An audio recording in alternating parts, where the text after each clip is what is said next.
The silent killer. Why America's wooden homes are fueling wildfire disasters. Are America's beloved wooden homes unknowingly contributing to a growing wildfire crisis? The answer might shock you, and the implications are more urgent than ever. While wildfires continue to ravage California, a single house in Pacific Palisades stood untouched amidst the devastation, a so-called miracle. But the truth is far from miraculous. It was simply built of stone and concrete, not the highly flammable wood that turned its neighbors to ash. This isolated incident highlights a systemic problem that demands immediate attention from homeowners, policymakers, builders, and insurers alike. As of today, the fires have consumed over 40,000 acres, obliterating more than 12,300 buildings, and these numbers are tragically climbing. The overwhelming majority of these structures were built of wood, acting as kindling for the rapidly spreading inferno. Firefighters report that flames leap from wooden house to wooden house with terrifying speed, creating a domino effect of destruction. The presence of even a few fire-resistant homes, constructed from concrete or stone, could have served as crucial fire breaks, preventing the blaze from escalating to such catastrophic proportions. This isn't just about individual homes, it's about community safety and responsible building practices. Alarmingly, concrete houses and skyscrapers account for a mere 6% of America's building stock. The remaining 94% are primarily constructed of wood, a stark contrast to many other developed nations. While non-wood structures are common in commercial hubs like New York and Chicago, the vast majority of Americans in ordinary cities, suburbs, and rural areas live in wooden homes. This widespread reliance on wood is a major contributing factor to the escalating wildfire crisis.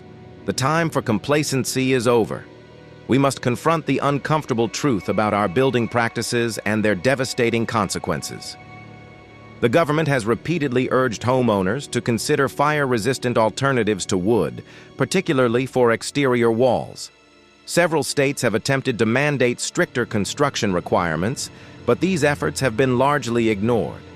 Residents continue to build wooden houses, even in areas with a high risk of wildfires, seemingly oblivious to the danger. In Colorado alone, over 1 million wooden houses have been built in wildfire-prone zones, despite clear warnings and readily available information about the risks.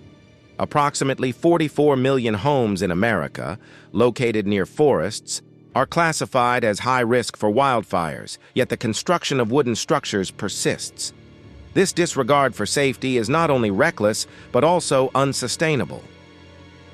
In a truly baffling display of stubbornness, many homeowners who have lost their wooden houses to wildfires are rebuilding with wood again, seemingly failing to learn from their devastating experience.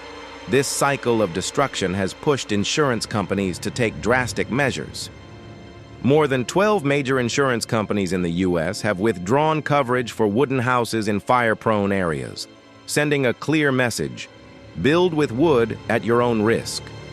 A significant portion of the houses destroyed in recent wildfires were uninsured, leaving homeowners financially devastated.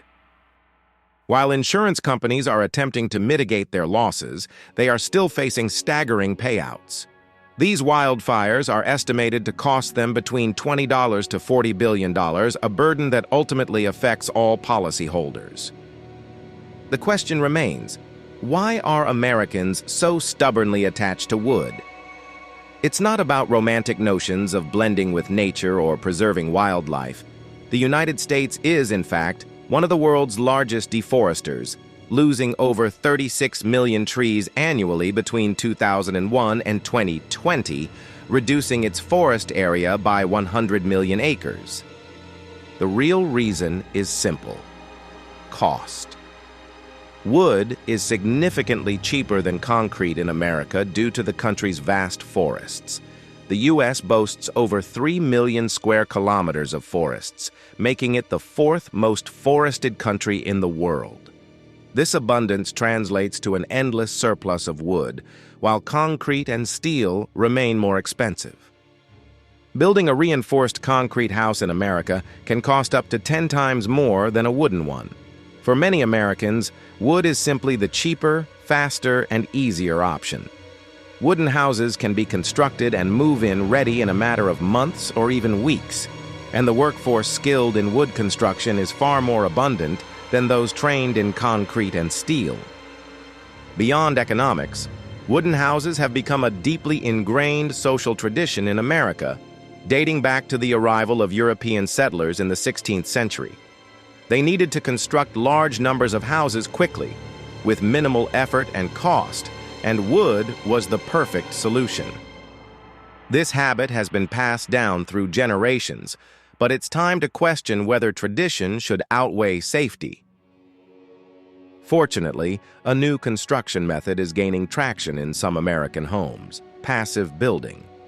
This approach doesn't require an entirely concrete structure. It can still incorporate wood while implementing fire-resistant strategies without the exorbitant costs of concrete buildings.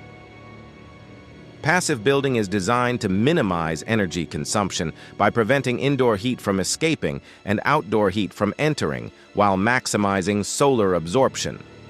Crucially, passive homes offer a significant advantage against wildfires. Their exterior walls are insulated, making them far more fire-resistant than ordinary wood. These houses also lack traditional openings like windows or balconies, which are major entry points for embers that can ignite fires from the inside out. While the adoption of passive designs is increasing, progress remains slow. In Los Angeles, for example, only 20 out of every 1,000 houses are built this way. The time for complacency is over.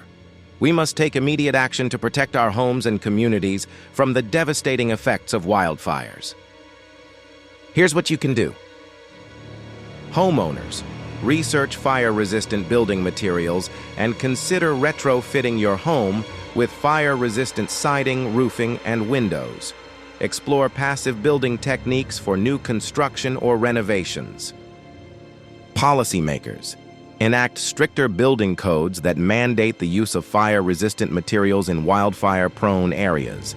Provide incentives for homeowners to adopt fire-safe building practices. Builders, educate yourselves on fire-resistant construction techniques and offer these options to your clients.